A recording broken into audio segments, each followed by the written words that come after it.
ہمیں دنیا میں اس لیے نہیں بھیجا گیا تھا۔ تو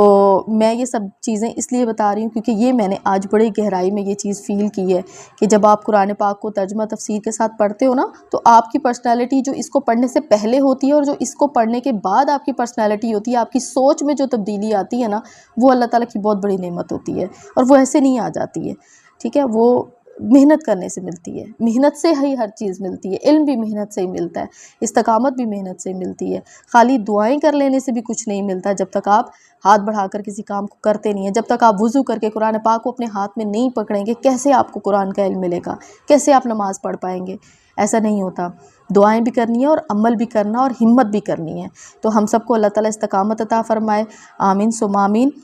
آج ہم پڑھیں گے انشاءاللہ تعالیٰ آیت نمبر 37۔ بڑا ہی امپورٹنٹ ٹاپک شروع ہوا تھا جو کہ حضرت مریم علیہ السلام کی والدہ کی دعا سے تھا، اور ہم نے لاسٹ آیات پڑھی تھی جس میں حضرت مریم علیہ السلام کی والدہ نے دعا کی تھی کہ ان کے گھر میں کوئی بیٹا پیدا ہو جس کو وہ اللہ تعالیٰ کی ایک طرح کے اللہ کی گھر کی خدمت کے لیے وقف کر دینا چاہتی تھی، کیونکہ ان کی اولاد نہیں تھی، اور انہوں نے دعا کی تھی کہ میری جو بیٹا پیدا ہوگا اس کو میں اللہ کی خدمت کے لیے، آپ کو میں نے بتایا تھا ہیکل سلیمانی جو ہے،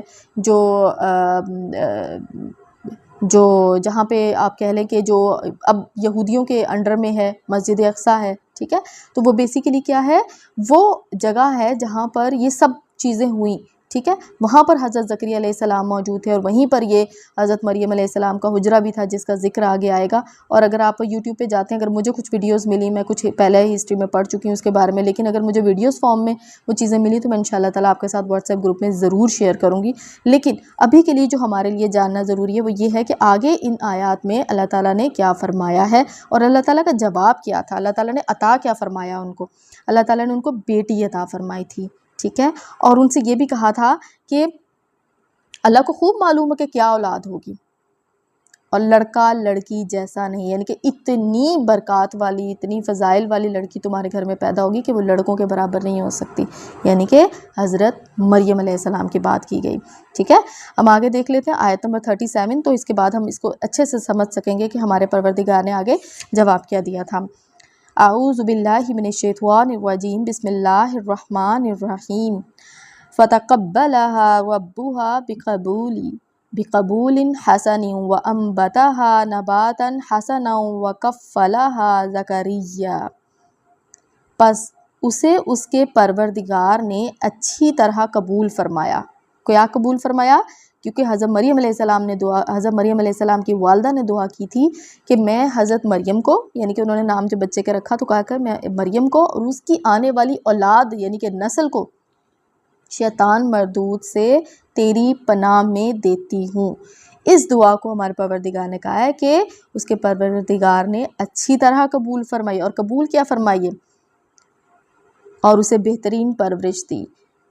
اب وہ چونکہ وہ رکھوانا چاہتی تھی ان کو کسی ایسی اللہ تعالیٰ کی خدمت والی جگہ پر جس کا ذکر ابھی آگے آئے گا، تو اللہ تعالیٰ نے کہا کہ میں نے مزید اچھے طریقے سے قبول فرمایا ہے۔ اب پرورش کن کی اس میں زیر اثر ہوگی، اب دیکھیں، اس کی خیر خبر لینے والا زکریا کو بنایا، کیونکہ حضرت جو مریم ہے ان کے والد نہیں تھے، اور یا کچھ ایسا ہوا ہوگا کہ ان کے والد کی ان کی برتھ کے آس پاس کہیں ڈیتھ ہو گئی، کچھ اس طرح سے، اور پھر اس کے بعد خاندان میں بھی کچھ ایسا نہیں تھا کوئی، یعنی کہ ان کے بھائی یا اس طرح کی کوئی چیز نہیں تھی، اور حضرت زکریا علیہ السلام جو ہیں وہ حضرت جو ان کی والدہ تھی حضرت مریم کی، ان کی بہن کے شوہر تھے، یعنی کہ ان کے خالو لگے حضرت مریم علیہ السلام کے حضرت زکریا۔ اور اللہ تعالیٰ نے یہ اس وقت کے پیغمبر تھے، جو اس ڈیوریشن میں جو نبی اور پیغمبر اللہ نے اتارے تھے، یہ اس وقت کے پیغمبر تھے، تو یہ بہترین انسان تھے حضرت مریم علیہ السلام کی کفالت کرنے والے، اور ان کو ان کی آپ کہہ لیں کہ دیکھ بھال کرنے والے۔ تو یہاں پر اللہ تعالیٰ نے جواب دیا کہ اس کی خیر خبر لینے والا زکریا کو بنائے، کیونکہ حضرت زکریا علیہ السلام کی اپنی بھی کوئی اولاد نہیں تھی، تو ان کے لیے تو بہت بڑی بلیسنگ تھی۔ تو انہوں نے اور ان کی وائف نے جو ہے وہ حضرت مریم علیہ السلام کی کفالت کی ذمہ داری لی۔ جب کبھی زکریا ان کے حجرے میں جاتے، اب یہ جب حضرت مریم بڑی ہوئیں یا جو جن حالات میں بھی تھیں، تو وہ اب دیکھیں وہ اپنے حجرے میں عبادت کیا کرتی تھیں، اور ان کے حجرے میں حضرت زکریا کے علاوہ کوئی بھی آتا جاتا نہیں تھا، اور وہاں پر کیا ہوا تھا کہ حضرت زکریا جب ان کے پاس جاتے تھے حجرے میں تو ہمیشہ دیکھتے تھے کہ ان کے پاس روزی رکھی ہوئی پاتے، ٹھیک ہے، یعنی کہ بے موسمی پھل ہوتے جو اس وقت کے موسم میں نہیں تھے، اور ایسے پھل ہوتے تھے جن کو وہ دیکھ کے حیران رہ جاتے تھے۔ تو ایک دن انہوں نے پوچھا، وہ پوچھتے کہ اے مریم یہ روزی تمہارے پاس کہاں سے آئی؟ وہ جواب دیتی کہ یہ اللہ تعالیٰ کے پاس سے ہے۔ اب دیکھیں حضرت مریم علیہ السلام سے حضرت زکریا نے پوچھا کہ یہ جو روزی تمہارے پاس آتی ہے، یہ جو رزق تمہارے پاس آتا ہے، یہ کہاں سے آتا ہے؟ کیونکہ وہ سرپرائز تھے، ان کے علاوہ کوئی آتا جاتا نہیں تھا۔ ظاہر ہے جو آتا ہے وہی لے کر آتا ہے نا کچھ کھانے کے لیے، وہ خود تو باہر جاتی نہیں تھی اپنے حجرے سے، تو وہیں پہ بیٹھ کے انہوں نے عبادت کرنی اللہ تعالیٰ کی۔ اور یہاں پر دیکھیں وقت کا پیغمبر حضرت مریم علیہ السلام سے پوچھ رہا ہے کہ یہ تمہارے پاس کہاں سے آتا ہے؟ تو حضرت مریم علیہ السلام نے یہ نہیں کہا کہ آپ کی دعاؤں سے آتا ہے، یا آپ کے فضل سے آتا ہے، یا آپ کی رحمت سے آتا ہے، ایسا کچھ بھی نہیں کہا۔ انہوں نے کیا کہا؟ یہ اللہ تعالیٰ کے پاس سے ہے۔ دیکھیں یہ جو چیزیں ہیں نا، یہ تھوڑی سی سمجھنے والی چیزیں ہیں۔ ہم کیا کرتے ہیں کہ ہمارے پاس کبھی کوئی بڑی معتبر شخصیت تو ہم کہتے ہیں کہ آپ کی بدولت آیا ہے، آپ ہی نے کچھ کیا تھا تو یہ ہمیں چیز مل گئی ہے، آپ کی دعاؤں سے ہی مل گیا ہمیں سارا کچھ، ٹھیک ہے؟ دعاؤں میں بھی اثر ہوتا ہے، لیکن دیتا کون ہے؟ اللہ تبارک و تعالیٰ دیتا ہے۔ تو وقت کے پیغمبر کے سامنے حضرت مریم نے یہ کہا کہ یہ اللہ تعالیٰ دیتا ہے، یعنی کہ یہاں پہ بھی توحید زندہ رکھی ہے، یہاں پہ بھی اس چیز کو ایکسیپٹ کیا گیا ہے کہ نبی پیغمبر جب تک اللہ نہ چاہیں کچھ نہیں کر سکتے۔ اور یہاں پر حضرت مریم کے اس جواب نے ہمیں بڑے اچھے طریقے سے بتایا کہ ہمیں مانگنا کس سے ہے؟ اللہ تبارک و تعالیٰ سے مانگنا ہے۔ اور آگے دیکھیں کیا کہا ہے انہوں نے، اللہ تبارک و تعالیٰ نے کہا کہ بے شک اللہ تعالیٰ جسے چاہے بے شمار روزی دے۔ یہ جو ہم بھاگتے رہتے ہیں نا، بھاگتے رہتے ہیں، ٹانگیں کھینچتے ہیں لوگوں کی، ہمارے ہاتھ میں کچھ ہو نہ ہو ہم دوسروں کو خراب کر دینا چاہتے ہیں، ختم کر دینا چاہتے ہیں، کسی کو تھوڑا سا اوپر جاتا ہم دیکھ نہیں سکتے، ہم پریشان ہو جاتے ہیں یہ اتنا اوپر کیسے چلا گیا، کیونکہ ہم اللہ کی تقسیم کو نہیں مانتے۔ ابھی پچھلے دنوں بڑا ہی عجیب سا واقعہ ہوا، میر رضا، آپ سب کو معلوم ہوگا اگر آپ نے نیوز میں دیکھا ہو، ان کو بڑے برے طریقے سے ان کا مرڈر کر دیا گیا، اتنا بروٹل ان کا قتل کیا گیا کہ انسان پریشان ہو جائے دیکھ کے سن کے۔ کیا تھا؟ حسد تھا نا، اس کو اللہ نے کیسے اتنا دے دیا، یا دشمنی تھی یا جو بھی پرابلم تھا، لیکن حسد بہرحال تھا، تکلیف بہرحال تھی۔ لیکن اگر کوئی حسد کرتا ہے نا کسی ایسے انسان سے جس کو اللہ نے بہت نوازا ہوا ہے، تو پھر آپ اللہ تعالیٰ سے نا یقین نہیں ہے شاید آپ کا۔ اگر اللہ پہ کسی کو یقین ہے نا تو پھر اللہ تعالیٰ سے مانگو نا، جیسے حضرت زکریا نے کیا، آگے ہم پڑھیں گے۔ اور اگر کسی کو اللہ نے بہت زیادہ دیا تو اسے حسد نہیں کرنا، اللہ کی تقسیم سمجھنی، کیونکہ یہاں پر ہمارے پروردگار نے فرما دیا کہ بے شک اللہ تعالیٰ جس سے چاہتا بے شمار روزی دیتا ہے، یہ اس کی دین ہے، یہ اس کی تقسیم ہے، اس سے اختلاف نہیں کیا جا سکتا۔ آگے دیکھیں حضرت زکریا علیہ السلام نے کیا کیا۔ اب دیکھیں یہاں پر بڑی امپورٹنٹ ایک بات میں آپ کو بتاتی ہوں کہ حضرت زکریا علیہ السلام وقت کے پیغمبر ہیں، حضرت مریم سے انہوں نے سوال کیا، حضرت مریم نے اللہ تعالیٰ سے اللہ تعالیٰ کا نام لیا کہ اللہ تعالیٰ نے یہ مجھے سارا کچھ پہنچاتے ہیں، وہ دیتے ہیں، ٹھیک ہے۔ حضرت زکریا علیہ السلام کے مائنڈ میں جواب آیا، ایک کوشچن آیا کہ اگر حضرت مریم کو اللہ تعالیٰ بے موسمی پھل دے سکتے ہیں تو مجھے اس بڑھاپے میں کیوں اولاد نہیں مل سکتی؟ ان کی اولاد نہیں تھی نا، تو انہوں نے یہ سوال ان کے دماغ میں کہیں آیا کہ میں نا جیسے اس کو اللہ نے دیا ہے یا اللہ سے مانگا ہے اس نے، اسی طرح میں بھی اللہ سے مانگتا ہوں۔ تو کیا ہوا؟ ہم پڑھتے ہیں آگے، ہنالک دعا زکریا ربہ قال ربی ہب لی من لدنک ذریۃ طیبہ انک سمیع الدعاء۔ اسی جگہ ہنالکا، اسی جگہ موجود ہوتے ہوئے حضرت زکریا علیہ السلام نے اپنے رب سے دعا کی، کہا کہ اے میرے پروردگار مجھے اپنے پاس سے پاکیزہ اولاد عطا فرما، بے شک تو دعا کا سننے والا ہے۔ اب حضرت زکریا علیہ السلام نے وہیں پہ ہاتھ کھڑے کیے، اور وہیں پہ بیٹھے بیٹھے جب ان کے مائنڈ میں آیا کہ جب اللہ اسے دے سکتے ہیں تو مجھے بھی دے سکتے ہیں، تو انہوں نے دعا کی اللہ سے، اور یہ دعا اولاد کے لیے تھی۔ اللہ تعالیٰ سے انہوں نے نیک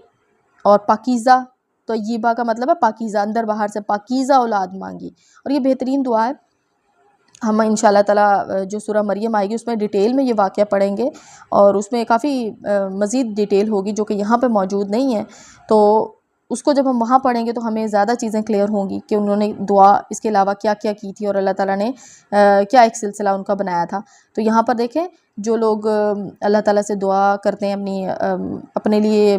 اولاد اور وارث کی دعا کرتے ہیں، تو وہ اس دعا کو لازمی پڑھا کریں کتنی پیاری دعا ہے کہ اے میرے پروردگار مجھے اپنے پاس سے پاکیزہ اولاد عطا فرما، بے شک تو دعا کا سننے والا ہے۔ اچھا کچھ لوگوں کا نا بلیو ہوتے ہیں اپنے، میں کہتی ہوں میرا جو بلیو ہے ابھی تک جو میں نے زندگی گزاری ہے اس کے بارے میں تھوڑا سا آپ کو بتا دوں۔ میں نے شاید زندگی میں کوئی ہی چیز ایسی ہو کہ میں نے اللہ سے مانگی ہو، دل سے مانگی ہو، گہرائی سے مانگی ہو اور وہ چیز نہ ملی ہو، ایسا نہیں ہوا میرے ساتھ۔ اور جن لوگوں کو کچھ چیزیں نہیں ملی زندگی میں ایسا سوچتی ہوں ان کے بارے میں کہ شاید انہوں نے اتنے دل سے وہ دعا نہیں مانگی ہوگی جتنی وہ چیز ڈیمانڈ کرتی تھی۔ اپنی دعاؤں کو نا تھوڑا سا گہرائی میں ہمیں دیکھنا ہوتا ہے۔ اور دوسرا نا جب آپ دعائیں مانگ رہے ہوتے ہیں یا ہم سب دعائیں مانگتے ہیں تو ہمیں یہ بھی دیکھنا ہے کہ ہم اپنے پروردگار کے راستے پہ چل رہے ہیں، ہم وہ سب کر رہے ہیں جو ہمارے پروردگار نے ہمیں کرنے کو کہا۔ کچھ دعائیں وقت لیتی ہیں، لیکن اگر آپ رو کے گڑ گڑا کے دل سے پوری توجہ سے اللہ تعالیٰ سے کچھ طلب کرتے ہیں تو ہو ہی نہیں سکتا کہ آپ کو وہ نہ ملے۔ یہ اللہ کے اوپر یقین ہے، آپ دعا کریں اور یقین کے ساتھ دعا کریں، اللہ دے گا، وقت لگے گا لیکن دے گا اللہ۔ تو اللہ تعالیٰ سب بے اولاد جوڑوں کو اولاد کی نعمت سے نواز دے، اور جتنے بھی لوگ پریشان ہیں ان سب کو اللہ تعالیٰ یہ نعمت دے، یہ پیارا پھل دے اور گھروں کی رونق دے، ان کے دلوں کو باغ باغ کر دے اللہ تعالیٰ۔ ہماری سب کی جو ہے نا وہ ہم سب کے لیے دعا کرتے ہیں، ہمیں آپس میں بھی ایک دوسرے کو دعاؤں میں یاد رکھنا چاہیے۔ اور آج ہم نے مختصراً دیکھ لیا کہ جب ہم وقت کے پیغمبر کو دیکھتے ہیں اور وہ جب ایک ایسی چیز دیکھتے ہیں جو کہ اللہ تعالیٰ کی طرف سے ہوئی تھی اور وہ اللہ سے مانگنا شروع کر دیتے ہیں تو کیا ہی بات ہے، پھر ہم جو ہے نا ہم انسان کیا ہیں، ہم وقت کے پیغمبر سے سیکھیں کہ کیسے انہوں نے اللہ کے آگے ہاتھ کھڑے کر دیے۔ اور ہر دور میں آج کے دور میں بھی اگر ہم موجود ہیں ہم یہ بات کہتے ہیں کہ جیسے وہ ایک حدیث بھی ہے نا کہ اللہ تعالیٰ جس کے ساتھ بھلائی کا ارادہ فرماتے ہیں نا اسے دین کی فقہ عطا فرماتے ہیں، یعنی کہ اس کو دین کی سمجھ بوجھ عطا فرماتے ہیں، اس کو وہ چیزیں بھی نظر آنا شروع ہو جاتی ہیں، سمجھ آنا شروع ہو جاتی ہیں، فیل ہونا شروع ہو جاتی ہیں، جس پہ آپ دوسروں کو جتنا مرضی کہتے رہو ان کو محسوس ہی نہیں ہوتا کہ ہاں یہ بھی کوئی بات ہے۔ تو وہ اللہ تعالیٰ ایسے لوگوں کو عطا فرماتے ہیں جس کے ساتھ بھلائی کا ارادہ کرتے ہوں۔ تو میں کہتی ہوں اس سے بڑی بھلائی کوئی نہیں ہو سکتی ہے کہ آپ جو ہیں وہ دین کے راستے پہ ہوں، آپ حلال کما رہے ہوں، آپ گناہوں سے بچ رہے ہوں، آپ کے رشتے آپ سے خوش ہوں، آپ کا پروردگار آپ سے خوش ہو، اور آپ نے اپنے ذریعے سے دوسروں کی زندگی بھی آسان کی ہو۔ ایسا نہ ہو کہ آپ خود تو دین پہ چل رہے ہوں لیکن آپ کی وجہ سے لوگ پریشان ہو رہے ہوں۔ تو یہ ہے کہ اللہ تعالیٰ کی مخلوق بھی آپ سے کسی حد تک مناسب طریقے سے خوش ہو۔ ویسے تو کسی کو خوش کرنا کافی مشکل کام ہے، لیکن اپنی طرف سے کچھ غلط نہ ہو، اس کا ہم کچھ نہ کچھ ایسا کر سکتے ہیں کہ ہم سے ایسا کوئی عمل نہ ہو کہ ہماری وجہ سے اللہ کا کوئی بندہ پریشان ہو۔ ہر ممکن ہمیں کوشش کرنی چاہیے اور اپنے جو ہے وہ آنے والے ہر ایک ڈیسیجن سے سیکھنا چاہیے، جو ہم گزر چکا ہو، جو ہم سے ہوا ہو، ہمیں اس سے سیکھنا چاہیے۔ اچھا جی، یہاں پر اس تفسیر کو ہم اینڈ کرتے ہیں۔ آیت نمبر 37 اور 38 کی تفسیر ہم نے کر لی ہے، اس کے بعد ہم آگے دیکھیں گے کہ اللہ تبارک و تعالیٰ نے کس طرح سے حضرت زکریا علیہ السلام کو خوشخبری سنائی تھی۔ ٹھیک ہے، اور انشاءاللہ تعالیٰ جلد ہماری نیکسٹ ویک ہماری ملاقات ہوگی دوبارہ سے۔ اللہ تعالیٰ ہم سب کے لیے آسانیاں عطا فرمائے، اور ہمارے منہ سے کوئی غلط بات نکلی ہو جس کی ہماری نیت نہ ہو، اور اللہ تعالیٰ سے دعا ہے کہ اللہ تعالیٰ اس کو درگزر فرمائے، ہمارے گناہوں کو معاف فرما دے، ہم سے راضی ہو جائے، ہماری آخرت سنور جائے۔ یہ ساری کوشش ہماری آخرت کے لیے، ہمیں دنیا میں اس کا کچھ بھی نہیں مل رہا، ہمیں ملے گا بھی نہیں۔ اس سے یا تو ہماری اپنی ذات کو فائدہ ہوگا، ہماری اولادوں کو فائدہ ہوگا، یا پھر ہمیں آخرت میں فائدہ ہوگا۔ تو ہم اپنی ذات سے اگر ان سب چیزوں میں فائدہ اگر دیکھ رہے ہیں تو پھر ہم سیلفش نہیں ہیں، ہم آگے بھی تو علم حاصل کرنے والے جو کرنے والے ہیں، جو چاہ رہے ہیں علم حاصل کرنا، ہم ان کی بھی مدد کر رہے ہیں۔ تو اللہ تعالیٰ ہم سے راضی ہو، اللہ تعالیٰ آپ سے راضی ہو، آمین ثم آمین، وما علینا الا البلاغ المبین۔